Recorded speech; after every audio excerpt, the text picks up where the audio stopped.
पौराणिक कथाओं के अनुसार जलंधर का जन्म भगवान शिव के क्रोध से हुआ था। श्रीमद् देवी भागवत पुराण के अनुसार जलंधर असुर शिव का अंश था, लेकिन उसे इसका पता नहीं था। जलंधर बहुत ही शक्तिशाली असुर था। इंद्र को पराजित कर जलंधर तीनों लोकों का स्वामी बन बैठा था। कहा जाता है कि यमराज भी जलंधर से डरते थे। श्रीमद् देवी भागवत पुराण के अनुसार एक बार भगवान शिव ने अपने तेज को समुद्र में फेंक दिया। उस तेज से जलंधर का जन्म हुआ। माना जाता है कि जलंधर में अपार शक्ति थी और उसकी शक्ति का कारण उसकी पत्नी वृंदा थी। वृंदा के पतिव्रत धर्म के कारण सभी देवी देवता मिलकर भी जलंधर को पराजित नहीं कर पा रहे थे। जलंधर को इससे अपने शक्तिशाली होने का अभिमान हो गया। जलंधर ने अपनी पत्नी वृंदा के पतिव्रत धर्म की अवहेलना करने लगा और देवताओं के विरुद्ध युद्ध करके उनको पराजित कर दिया और उनकी स्त्रियों को सताने लगा। जलंधर ने तीनों लोकों को पराजित करके सब पे अपना अधिकार कर लिया।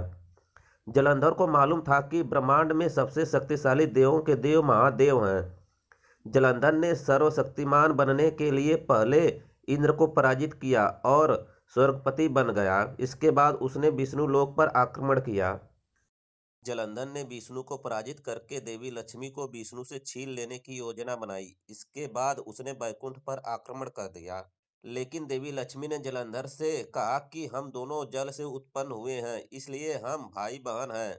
देवी लक्ष्मी की बातों से जलंधर बहुत प्रभावित हुआ और लक्ष्मी को बहन मानकर बैकुंठ से चला गया। इसके बाद उसने कैलाश पर आक्रमण करने की योजना बनाई और अपने असुर सैनिकों को इकट्ठा किया और कैलाश पर आक्रमण किया। वहां पर उसने देवी पार्वती को देखा तो उनको अपनी पत्नी बनाने के लिए प्रयास करने लगा। इससे देवी पार्वती क्रोधित हो गई। तब महादेव को जलंधर से युद्ध करना पड़ा, लेकिन वृंदा के सतीत्व के कारण भगवान शिव का हर प्रहार जलंधर निष्फल कर देता था। तब भगवान विष्णु ने जलंधर का वेश धारण करके वृंदा के पास पहुंच गए। वृंदा भगवान विष्णु को अपना पति जलंधर समझकर उनके साथ पत्नी के समान व्यवहार करने लगी। इससे वृंदा का पतिव्रत धर्म टूट गया। तब जाके भगवान शिव ने जलंधर का वध कर दिया। वृंदा भगवान विष्णु की अनन्य भक्त थीं। जब वृंदा को पता चला कि भगवान विष्णु ने उसके साथ छल किया है, तब उसने भगवान विष्णु को पत्थर होने का श्राप दे दिया। उसी समय भगवान विष्णु शालिग्राम रूप ले लिया। वृंदा ने अपने पति जलंधर के साथ ही सती हो गई। अगले जन्म में वृंदा ने तुलसी के पौधे के रूप में जन्म लिया।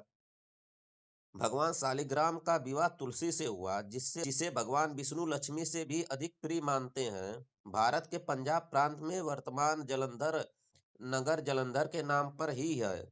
जलंधर में आज भी असुरराज जलंधर की पत्नी देवी वृंदा का मंदिर मोहल्ला कोट किशनगंज में स्थित है। मान्यता है कि यहाँ एक प्राचीन गुफा थी जो सीधी हरिद्वार तक जाती थी। माना जाता है कि प्राचीन काल में इस नगर के आसपास 12 तालाब हुआ करते थे। इस नगर में जाने के लिए नाव का सहारा लेना पड़ता था।